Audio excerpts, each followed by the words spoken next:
All right. The pics are and footage is from me playing Darksiders War Mastered Edition through various parts of the game. So, if you want to know what game I'm playing, that's it.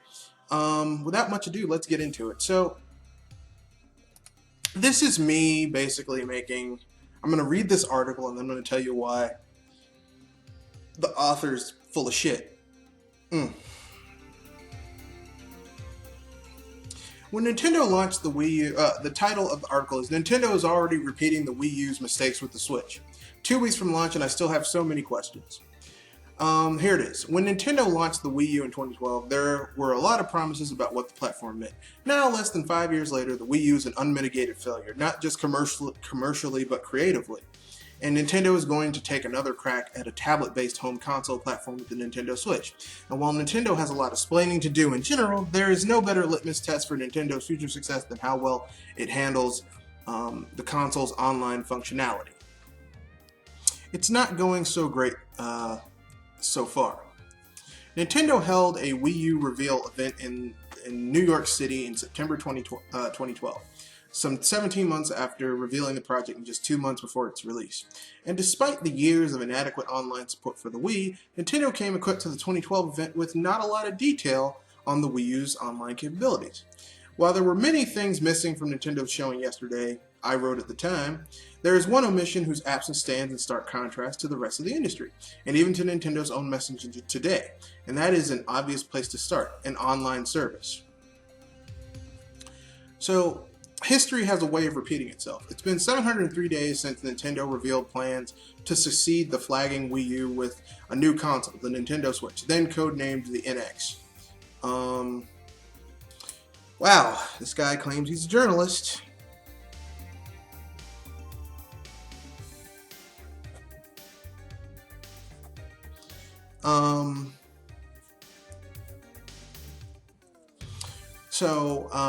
And it had a Switch reveal event in New York City last month, roughly 2 months before the console's planned March release.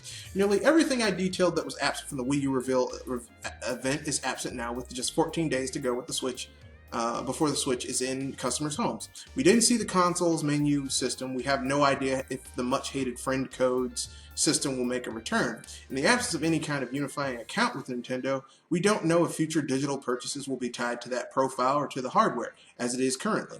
We don't know how the eShop will work, which, you'll recall, failed to launch alongside the 3DS just last year.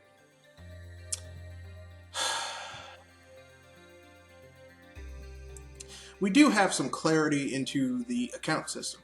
Nintendo's initial reveal statement for the Switch, nay the NX, keeps on saying that, promised a new membership service thanks to a partnership with Japanese mobile gaming giant DeNA.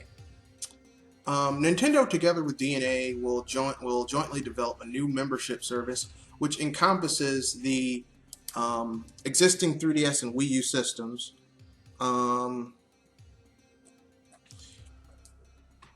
the new hardware system with brand new concept, NX, and smart devices and PCs, and Nintendo will be the primary party to operate this new membership service. It's notable that the very first acknowledgement of the Switch was also an acknowledgement of the importance of a consistent online identity for Nintendo products and an acknowledgement that Nintendo could not do this by itself. And it's showing that awesome picture from Nintendo's stocks announcements the year afterwards when they were talking about certain things. That service, the successor to the Nintendo Network ID, ended up being called simply Nintendo Account, and it was launched in North America in February of last year, in advance of the release of Miitomo and the new My Nintendo Rewards program. While both the 3DS and the Wii U have been updated to support the new account system, the Switch is the first piece of hardware built with the Nintendo Account in mind. The most obvious answer as to why Nintendo is being so cagey about its online functionality, or really the entire software platform outside of the games that run on it, is because it isn't done yet. You may not recall, but when the Wii U launched, it required a massive day one patch that took for many literal hours to download and install. That patch included all of the console's online functionality, which, even when delivered, wasn't competitive with its peers from Microsoft and Sony. That patch came in so hot, reviewers were waiting until it was made available on launch date to test the Wii U's online functionality. Okay then,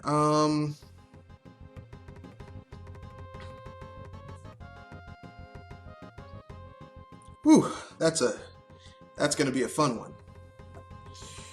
Okay then, so it's actually heartening to hear that Nintendo has partnered with DNA to work on one of its core deficiencies, and even more heartening that Nintendo admitted as much over 700 days ago. What's worrisome is that on the heels of the Wii U's disastrous rollout and even more disastrous execution, Nintendo doesn't recognize the need to convince would-be consumers that this time finally it has figured out and your money will be well invested in the Switch. If consumer expectations, newly transformed by the introduction of smartphones, Kindles, and more, confound Nintendo in 2012, well, I've got bad news for Nintendo in 2017. Let's not forget, despite only selling some 13.5 million units, a far cry from the 100 million some of the company thought it would sell, that Nintendo still managed to convince roughly half that many of its faithful fans to purchase a colossal blunder that most others could see coming a mile away. After all, how clairvoyant do you have to be to recognize that Nintendo's failure to deliver an actual online strategy, amongst other red flags in 2012, would be problematic? Sure, the Wii U was always going to be limited in that regard with its strange tablet that's not really a tablet hardware, but the Switch is an honest-to-goodness tablet. There is, in fact, a whole technology market for tablets. People like the things, but lest you think Nintendo realizes the enormity of this opportunity, Apple sold more than 13 million iPads last quarter, even that represented a nearly 20% drop in sales from a year ago. The Switch doesn't appear to be gunning for tablet dominance. To start, it won't have Netflix or any other streaming services video apps at launch, and future support isn't even guaranteed, but rather is being considered. Similarly, the Switch won't even have a web browser, since all our efforts have gone into making the Switch an amazing dedicated video game console platform. It will not support it, at least at launch. Nintendo President and CEO Tatsumi Kimishima told Time earlier this month, "These absences are perhaps due less to Nintendo's vision or planning and more to a lack of support from those app developers, but it's troubling nevertheless." We don't know much about the Switch's online multiplayer functionality, short of that it will exist, it won't be free, and it may be cheaper than offerings from the competition. But its free games come with a hell of a catch. Much of it will be managed not on the console, but rather a smartphone app. And lastly, while some multiplayer functionality will roll out in the spring, it won't be ready until the fall. Ouch. One of Nintendo's most bizarre anachronisms in the world of cloud services and connected devices is its insistence that video games you purchase don't travel with you. This is especially strange for a company that makes much of its revenue selling easily lost, stolen, forgotten portable games to consoles to children. I don't mean portability from one console generation to the next, we'll get into that in a minute, but rather the archaic practice of tying digital goods to physical hardware. Consider what happens today if you lose your 3DS loaded with games you purchased on the Nintendo eShop. In short, they're gone, inexplicably tied to the hardware that you purchased them on instead of the account you purchased them with. Update, as pointed out in the comments, a phone call to Nintendo and some hoops to jump through can restore your purchases, though there's a limit to how often Nintendo will allow it. Here's Nintendo itself on the matter. Your Nintendo network ID is tied to your software and or additional content you have purchased and downloaded. As the rights for the usage for software you purchase apply only to a single Nintendo 3DS family system, you can only register your Nintendo network ID on one system. Yeah. Yep.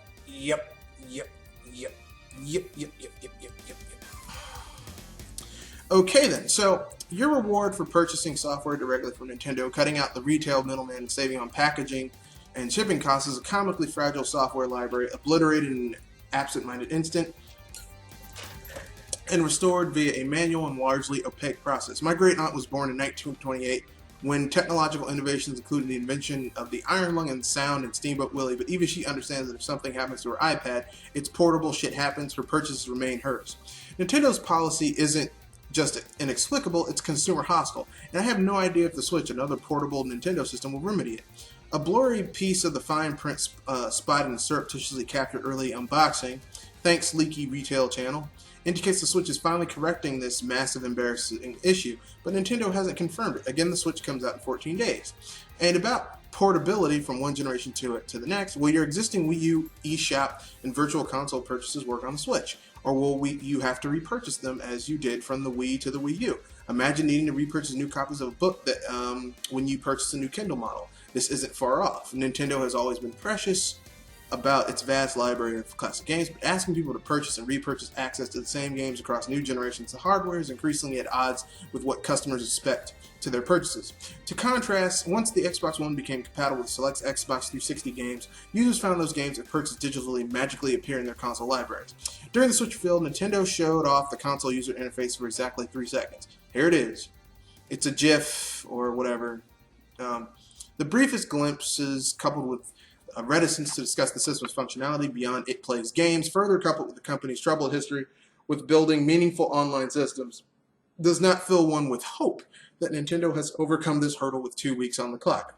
That same early Switch owner shared 3 minutes of the console's menus, and while it feels rather bare bones with much locked behind a pending software update, it's more than Nintendo has shown us by an order of a magnitude. Look, I pre-ordered the Switch. In fact, I pre-ordered it from 4 different retailers.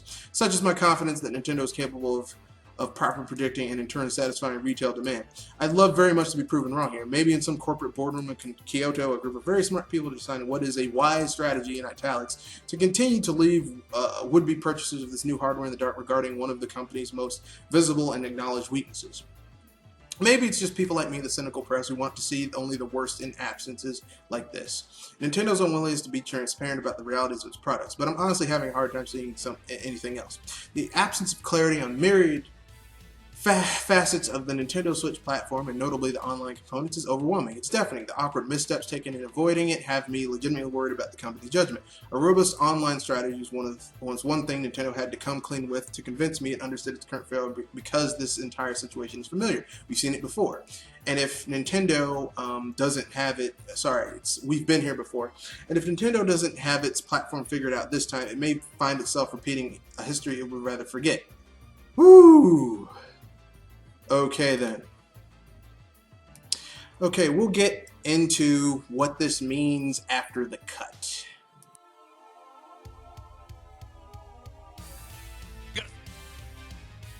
Okay then, let's get into it. So, let's start with the beginning of this article. He says that the Wii U was a commercial and creative failure. Okay, first of all, creative failure, that's subjective. The most creative games I saw in the 8th gen were on Nintendo systems, because Sony and Microsoft just had a bunch of fucking clones that were very standardized. Very little creativity there. Commercial? That's factually incorrect. Nintendo made more money off of the Wii U than Microsoft and Sony's combined. And Sony is the hardware leader, but they didn't make money off of their hardware. And Microsoft's been losing money for 15 goddamn years. So, factually, you're incorrect. But you're a journalist. You're a journalist. Secondly, you keep on saying that the Nintendo Switch was called the NX. It was never called the NX. Satoru Iwata used NX kind of like someone saying now would say, well, we're working on a product, let's call it Product X. Product X isn't the exact title of what that product is. That's a catch-all word just used to give you an idea that it exists. So I don't know why you keep on calling it the NX. It was never codenamed the NX.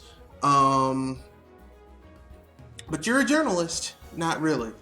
Also, the double standard of comparing Nintendo's online with Sony and Microsoft's. Okay. First of all, Microsoft's online is okay. It's not great. It's not the premier online service. You want to know what the premier online service is? Your PC. You want to know why? Because your PC's online service is included in what you pay for your internet service provider. Okay? Whereas Microsoft and Sony's online services, you have to pay for.